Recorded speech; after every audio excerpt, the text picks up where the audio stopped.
The family that vacations together stays together. At least, that was the plan. Except now, the dastardly desk clerk is saying he can't confirm your connecting rooms. Wait, what? That's right, ma'am. You have rooms 201 and 709. No, we cannot be 5 floors away from our kids. The doors have double locks. They'll be fine. When you want connecting rooms confirmed before you arrive, it matters where you stay. Welcome to Hilton. I see your connecting rooms are already confirmed. Hilton, for the stay.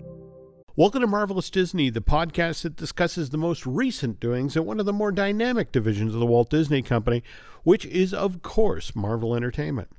This is entertainment writer Jim Hill, and my co-host, the amazing Aaron Adams, and I are recording this week's episode on Wednesday, March 22nd, 2022. Apologies for having been off the air for 2 weeks here, folks. I was out in California with Mr. Testa and Jim Schul and Guy Selga. We recorded some Bandcamp shows out there. In fact, we visited Universal Studios Hollywood and toured Super Nintendo World, and then we visited California Adventure and explored Avengers Campus, and those 2 Bandcamp shows will post shortly. And then I got home in time for a late winter nor'easter, which knocked out power here at the house for 60 hours, and as you can hear from my voice, I got sick from digging us out.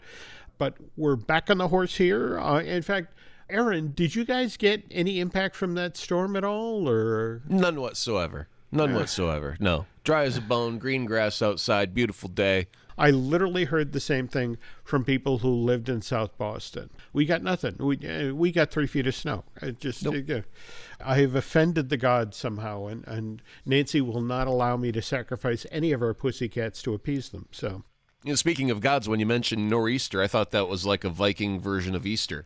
Well, with the Norse version of the bunny rabbit. Yes, it's a real delight when you get that giant hammer that's made entirely out of chocolate. That takes you 2 weeks to consume it. Okay. As always, the news portion of Marvelous Disney is brought to you by Storybook Destination, trusted travel partner of the Jim Hill Media Podcast Network. For a worry-free travel experience every time, please book online at storybookdestinations.com. Okay, just following up on a few stories we talked about on the last show. Obviously, Academy Awards happened while I was away, and Angela Bassett did not win for Best Supporting Actress. Wait a minute, hold on. You've been going on for weeks now about how one award is a reading of the tea leaves and foretells the future. Is that all bumpkiss? Well, there's a certain amount of bupkis there. Okay. Though what's interesting talking with folks out west was it was just everything everywhere all at once. As award season kept going, the mojo clearly was behind that film. And so people initially thought there's no way that Everything Everywhere All at Once is going to take the supporting category, because 2 actresses from that film got selected. But then late in the game, people suddenly went, oh, wait a minute, Jamie Lee Curtis is up for nomination. And just like Angela Bassett, this is somebody who has a 40-year career and is also daughter of Tony Curtis and Janet Leigh, a Hollywood royalty. And it was like, oh, I think I know how this is going to go. And sure enough, that's what wound up happening. And to sort of add insult to injury, I don't know if you saw social media the following day, but a lot of people were taking Angela Bassett to task because when Jamie Lee won, she did not applaud. Why can't someone be sad for themselves for a moment? They got all dressed up, they were all hopes are high, and then you get let down with a camera on your face, and then you're not allowed to look disappointed for a second? Come on. No. See, that's the thing. That's the thing. If you behave like an actual human being, right. They take you to task. On the other hand, it wasn't that Black Panther Wakanda Forever walked away empty-handed. Ruth E. Carter, who did the costume design, took home her second Academy Award, and her first one was for the original Black Panther, so that's worth noting. But let's just put it this way. If you had Everything Everywhere All at Once in your Oscar pool, you did really well this year. For a costume designer to win a little Academy Award, a little Oscar there, mm-hmm. Do you think she makes a little itty-bitty costume for it? I think she would. Come on. Wouldn't that be the most pimp thing ever? Not only do you have an Oscar for designing costumes, but you made a costume for your Oscar. Come on, that'd be dope. I want to say that I have read at least one star biography, and I'm blanking the name of the performer, but he would come home and his Oscar would be missing. And he'd go into his daughter's room, and she would have put her Barbie clothes on it. It was definitely in the dollhouse playing. So, no, you're not wrong. Someone will have to go to Ruth's house and check this out. All right, continuing on stories we discussed previously, Ant-Man and the Wasp: Quantumania. We are now 4 weeks and 5 days into its release to theaters. Currently, box office sits at $206 million domestic, $257 million overseas, for a worldwide box office total of $463 million worldwide. Now, if we compare that to previous Ant-Man films, 33 days into the release of the second Ant-Man sequel, Ant-Man and the Wasp, was $197 million. So the difference between 206 today and 197 5 years ago, adjust for inflation, the sequel did a teeny bit better. On the other hand, the original Ant-Man, during its entire run in North America, only made $180 million. So it's still doing better. But is Disney disappointed in it still because it's not the biggest thing in the whole wide world? Let's jump to what Mr. Iger said at the Morgan Stanley Technology, Media, and Telecom Conference earlier this month. During the question and answer period, he got asked that very thing. Quantumania doesn't seem to be doing the business that perhaps it should. And his response was, well, look, when you look at Marvel, there are 7,000 characters. And there are a lot of stories to tell. And Disney is a company. What we have to look at with Marvel is not necessarily the volume of Marvel stories we're telling, but how many times we go back to the well on certain characters. Now, sequels typically work well for us. But do you really need a third or fourth, for example, or is it time to turn to other characters? Go to hell, Bob Iger. I'm sorry. I don't know where that came from. I have no idea what happened there, Jim. It's completely by accident. It was like a knee-jerk reaction. It's a reflex. It's okay. It's okay. Okay. You know, he goes on to say that there's nothing in any way inherently off in terms to the Marvel brand. I just think we have to look at what characters and stories we're mining. And you look at the trajectory of Marvel over the next 5 years, you're going to see a lot of newness. We're going to bring back the Avengers franchise with a whole different set of Avengers, which you as a longtime fan of the comics, that's kind of par for the course for the Avengers, right? They're like Menudo. Once you've been in there for so many years, they throw you out, get a fresh new young face in there. But the thing is, Doctor Strange, I don't think he's really ever been an Avenger quite. I mean, yeah, he's been on the team a little bit, but he wasn't in the first one. He wasn't in Age of Ultron, the second one. Mm-hmm. It took a while for him to get into the group, so to speak. So if it were like, and Spidey, like he was dubbed an Avenger while he was in space, but... Mm-hmm. I think if our Avenger lineup was like Doctor Strange and Spidey and then a bunch of the newer people that we've met along the way, the youngsters and whatnot, that would count as new enough. I think there would just be like, he's not saying, well, it's Captain America again, it's not Iron Man again, and I don't even think Thor would be in the lineup at this point. I think they need room for newness. And with the way Guardians of the Galaxy is looking, like, that's the end of their story. Will they even be involved in the future of the MCU? I'm sure at Secret Wars they'll come back for a cameo here and there. I wonder about Bautista with Drax, because he's about done. Very interesting point. By the way, just total side tangent here. Monday morning this week, Nancy had on Kelly and Ryan, and the tail end of the show, I kid you not, the brand new edition of Menudo debuted. And Nancy and I were watching the thing, and it's like, these kids are 5. In fact, I swear to the back, there was one kid who was an embryo. They were that young. And it just sort of, even Menudo is coming back at this point. Well, the thing is, if you want to have a long career, you can't start in Menudo at the age of 16, because that's only 2 years before you get thrown out, because at 18's the cap. There you go. But you got to start young if you want to have a good career with Menudo. Okay, well, they were 9 or 10-year-olds. Yeah, that gives them a good 8 years. Roll up that bank account, and then they're on tour with Ricky Martin after a couple of years. Okay, so we're back to Bob Iger talking at Morgan Stanley. And again, the other issue that, of course, was on the table here was the multi-billion-dollar debt that Disney accrued when they acquired, the certain film assets from Fox. He said like he didn't do the purchase himself. Go ahead. I get that. I do. I was out of the building for 2 years. Not my fault. Okay. Right. Okay. But he also talked about the fact that, frankly, they're still figuring out Disney Plus. They're still getting a handle on this subscriber thing that was supposed to make money. Why doesn't it make money? Right. So he talked about the conversations they're now having with the content creators for Disney Plus. And so he goes on to say, I'm really pleased that the support I'm getting from the content creators of the company is significant and real, and it comes in the form of reducing the expense per content, whether it's a TV series or a film, where the costs have really skyrocketed in a big way and are not supportable, in my opinion. And they've all agreed to that. And so now they're having conversations about how much volume we need, reducing how much we make. Which brings us to the next part of the story, because since you and I last spoke, Aaron, there's a word that has kind of taken on a dark meaning at Disney, and that's coming soon.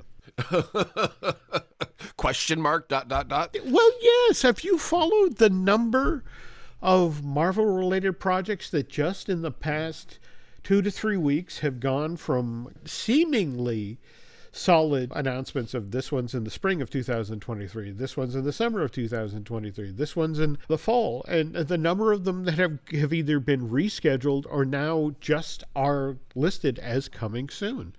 Last show we talked about how the Marvels got pushed from July to November, though to hear some folks talk, that was really about moving this film out of the summer blockbuster territory into the same slot that, what was it?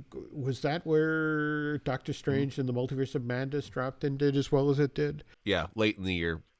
Okay, well, what concerns me, though, is a number of Disney Plus series, some of which we've already seen teaser trailers for, like, for example, Secret Invasion was originally supposed to be released in spring of this year, 2023.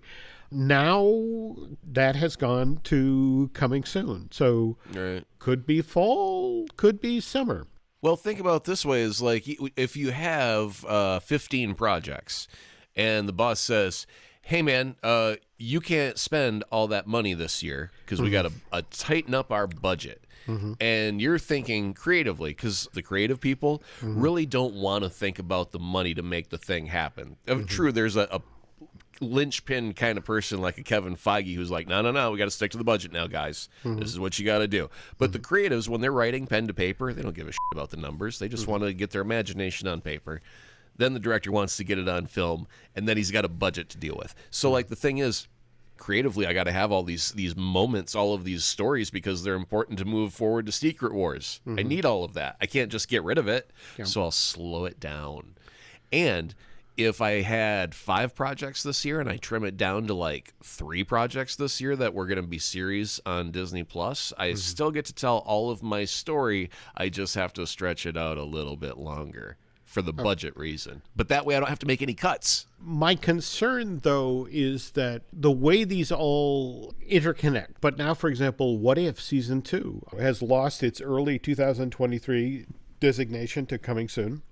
And we were already talking about Echo supposedly having some production-related issues. So that now seems to have slid into the latter part of this year. Agatha Coven of Chaos, we have also talked about, in fact, the story that's out there now is Daredevil Born Again, which, by the way, have you seen the images of them shooting down in New York? They've been in production for 2 weeks at this point. No, I haven't. Is it all fight scenes in costume or what? No, simple basic stuff. It's Chris Cox out wandering the streets of Hell's Kitchen, and we've seen stuff like that before. We have, but since those 20 episodes are 2024, it now looks like Agatha could be pushed out 2025. Ironheart, we're hearing the same thing. X-Men 97. But to circle back to what you said, ultimately, if this is not cancellation, this is a slowdown, we still get this stuff. It's just a simple way to play the numbers. But the other thing I'm thinking is, something like Echo could be a B storyline that could get folded into Daredevil because they've got so many episodes. And nothing sucks more than having 25 episodes and about 9 of them are filler. Mm-hmm. You hate filler episodes. Mm-hmm. So, I'm not saying that Born Again is going to have any filler in it. I'm just saying that if you're going to have that many episodes, there's more of a likelihood that you could end up with some filler episodes. But if you were having problems with a series and you need to make some cuts and you were thinking, hey, weren't we going to pit, Echo versus Daredevil for a minute? What if we just kind of, if we have to get rid of her show, we can at least keep the character and her story moving forward by having her dodge in and out of these series that are taking place at ground level in New York City still. Interesting point. Okay. All right. Well, let's see what happens there. Speaking of slowing down, I guess we should mention the one thing that is not slowing down, which seems to be Jeremy Renner's recovery. In fact, he's still recovering from his, New Year's Day injury where the snowcat rolled over him. And, now we're up to more than 30 broken bones. But the thing he shared most recently, Jeremy, on social media was a handwritten note from his nephew, Augie, which said to the effect, I am very lucky because my uncle is Hawkeye, and in parentheses, which is one of the Avengers. And he then goes on to say, I'm also very lucky that my uncle is alive from his accident. So nothing quite like what a 6-year-old cuts to the truth. But Renner's still out there. He's still doing his recovery. He's still promoting Mayor of Kingstown streaming series. So I still wonder what's the end game here, but more power to the guy, and I'm glad that things are still continuing to chug along. And speaking of things that are continuing to chug along, we are now 3 Marvel movies opening in China. We had both Black Panther Wakanda Forever and Ant-Man and the Wasp opened in Chinese theaters, and prior to that, 3.5 years went by, Aaron, where Marvel was kept out of China, and now we find out that Marvel's Guardians of the Galaxy Volume 3 is going to open day and date in China along with the domestic market. So the folks at Disney are very happy about this because the original Guardians, when it opened back in 2014, sold $86 million worth of tickets just in China alone. Sequel did equally well. 2017 sold $101 million.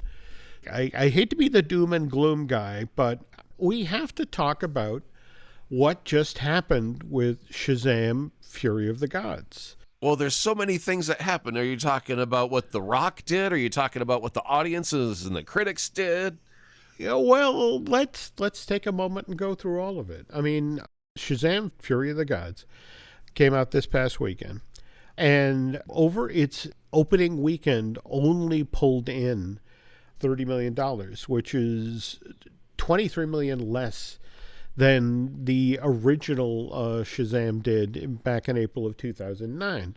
Now, what's kind of interesting is that Zachary Levi is trying to be the good studio employee, but he's been talking about the fact that this is a family movie. Yeah. And that he was kind of surprised to see that the ad support for this thing went the other way. That, they didn't stress what a fun family film this was, and the kids were out of school for February, March school vacation. But you also addressed the Dwayne Johnson situation. Do you want to explain the story to folks there? Or? He was soups blocking, as I guess would be one way to put it, where, well, first, there's a couple of the different things that happened that Dwayne Johnson really, really wanted Black Adam to go up against Superman. That was what he thought the DCU should be going towards in their future. So the cameo at the end that ended up being Henry Cavill was actually written to be Shazam originally. Correct me if I'm wrong. Black Adam started off as a Shazam villain? Yeah. It's like, it would be like, Spider-Man and the Green Goblin, except this time they're like, hey, why don't we put the Green Goblin up against Iron Man because they're both in metal-type suits. Mm-hmm. And everybody be like, well, that just don't make no sense. It just, they were meant to be together. Shazam and Black Adam is the chocolate and peanut butter combo there.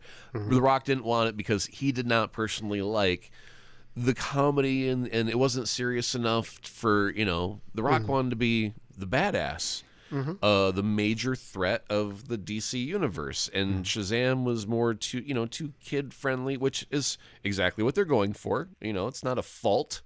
It's just what it is. Mm-hmm. And The Rock wanted to be more serious and be more brutal. And I think you saw that with the movie, right? If you watch the movie, it's a brutal character. Mm-hmm. Mm-hmm. And so I don't think it would have mixed well with Shazam in that sense. And I think, in some senses, he was right to want to keep them separated. And having him go up against Superman, that's fine. But there was that whole Snyderverse was going in one direction, and then they trying to course correct with The Rock trying to put his will and creative force to guide it into his direction, so he can be the center of attention for a little bit, which is fine for his career and all. And now you got James Gunn, who's just like, we're starting over, guys. Everyone go home. Hang up your capes. We're good.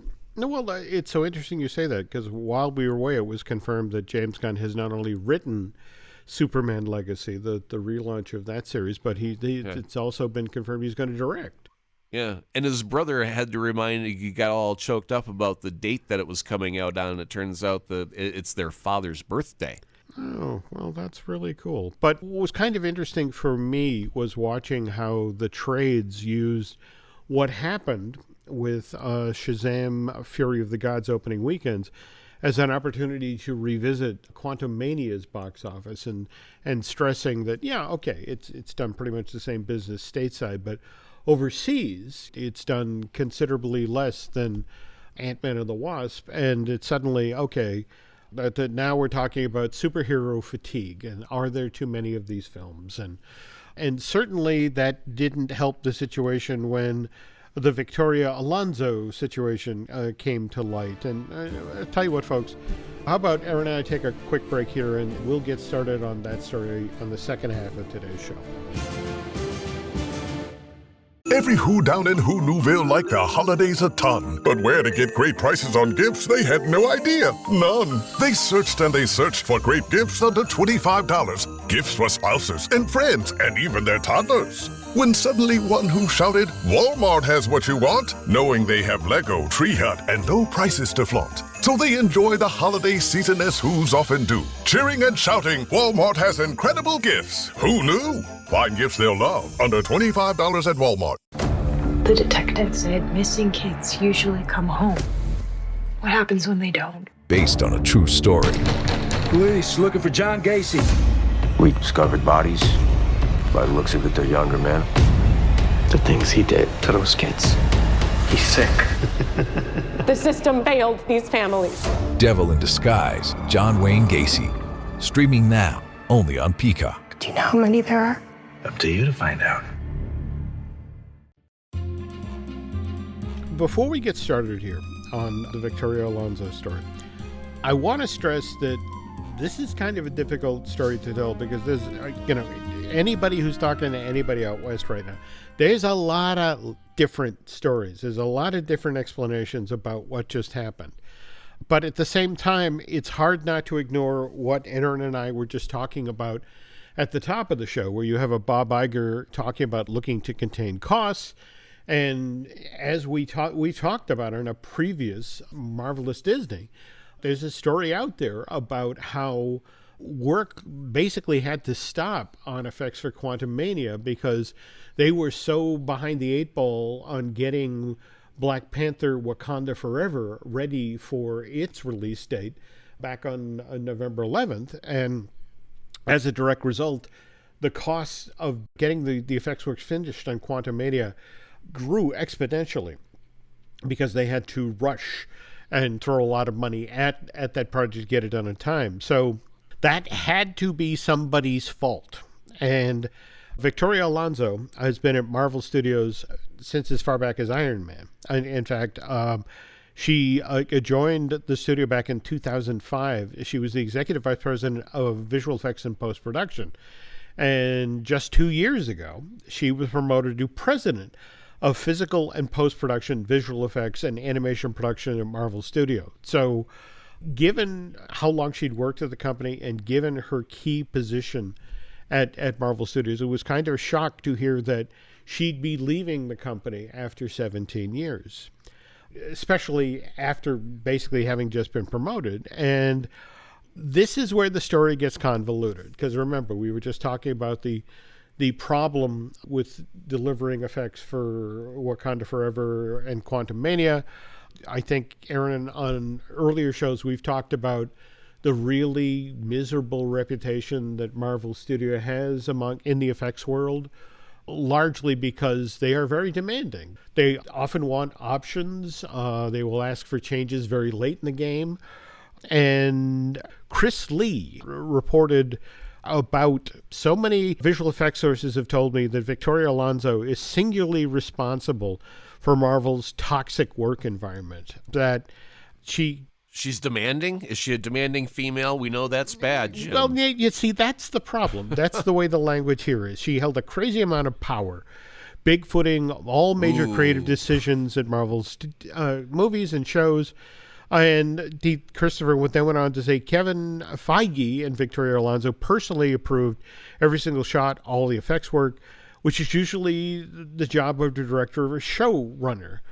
Yeah, well, usually, but Marvel is just a touch different than everything else on the planet, right? All true. It's cohesive. It's got to be able to be interwoven with all the other stuff going on the periphery. Mm-hmm. And yeah, I'm very certain that Kevin Feige oversees every shot, and probably would have the head of visual effects right next to him when he did it, going, "What do you think?" And she'd be like, "I don't know, I think we could do this better," or, "Oh no, I think that's good. Thumbs up, thumbs down." And then if they like it, then the director will just go, "Well, I guess that's done. Then I'll check it off the list, guys." There you go. There we go.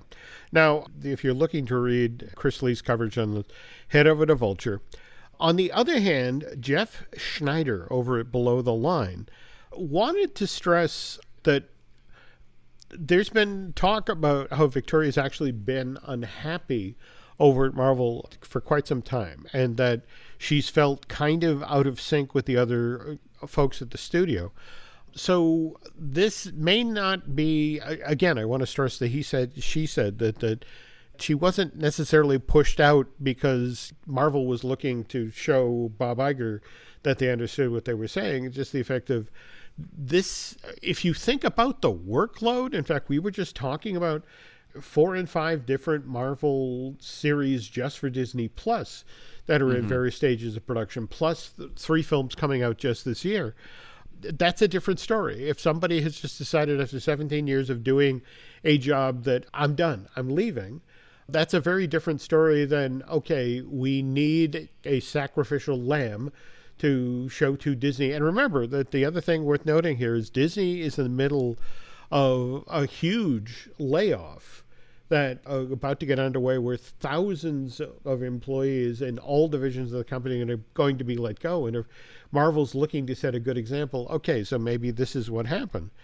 But the other thing that's worth noting here, and this is where the story gets really interesting, Aaron, is think about, what if this isn't something that Disney did to appease shareholders? Or what if this isn't a case of somebody being tired of doing a high-pressure job for many, many years? What if we're all reading the tea leaves wrong? We were just talking about James Gunn, who just went over and with Peter Safran is setting up DC Studios. And you think she got a new gig, huh? I can't help but look at the fact that here are Peter and James setting up Chapter 1 Gods and Monsters. Hey, wait a minute. Is there a little story about Don Bluth leaving Disney and taking a bunch of Disney's animators along with him? It's nice to see you've been paying attention here. So Okay. I'm wondering if James Gunn is also like a Disney historian who goes, you know what? When I leave, I heard this one story while I was working at Disney, and boy, it sounds like a grand idea to take some of the key people along with me because we work well together and...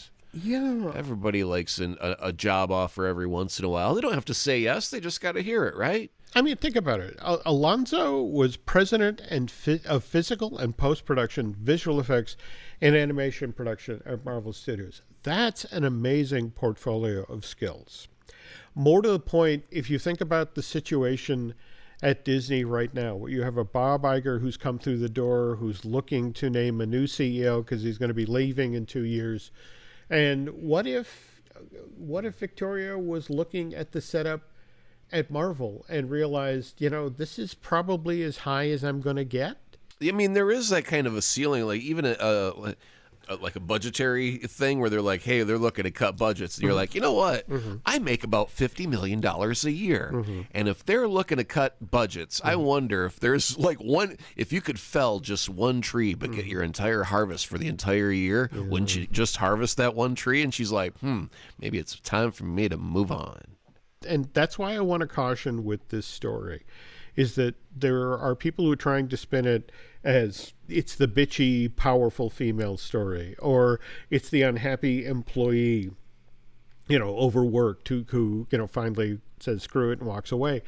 I wonder if it's door number 3. What's interesting about James Gunn, you're looking to set up your new operation and produce a new series of DC films.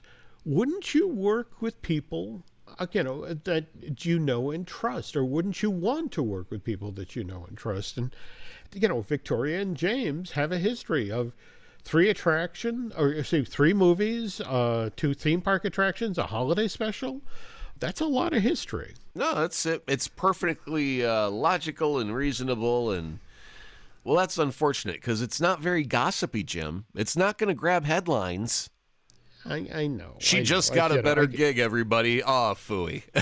I tried to make it as clickbaity as possible, but I just don't have it in me. On the other hand, somebody who definitely has it in them to pop the hood on what's going on Madison Avenue is my co-host here, Aaron Adams. And by the way, when I was out in California, we stood in line for an attraction, and it was actually very sweet to be talking with a fan of the show who spent more time talking about 32nd Street than he did Marvelous Disney. That get the hell out of here. Enjoying, what you're doing with it. Now, speaking of which, what's going on with your podcast these days? It's I really should not promote it at all because very recently we've just published the most vulgar thing I've ever published in my entire career, and I'm incredibly proud of it. But we should definitely not have any of our listeners go listen to it at all. Because, they might make a frowny face. Okay. The quick and short of it is I saved a person's business with a commercial, but the commercial was incredibly vulgar. Vulgar. And I didn't say anything vulgar. I just alluded to the most vulgar things possible. And it got so much publicity in the newspaper and whatnot. And it saved the guy's business, and he ended up opening 4 new stores. But I had to piss off an entire state in order to do it. Okay. That's a wonderful bit of reverse marketing you're doing there. Okay, cool. I'll bleep it out. I created a commercial. It was about where the woman and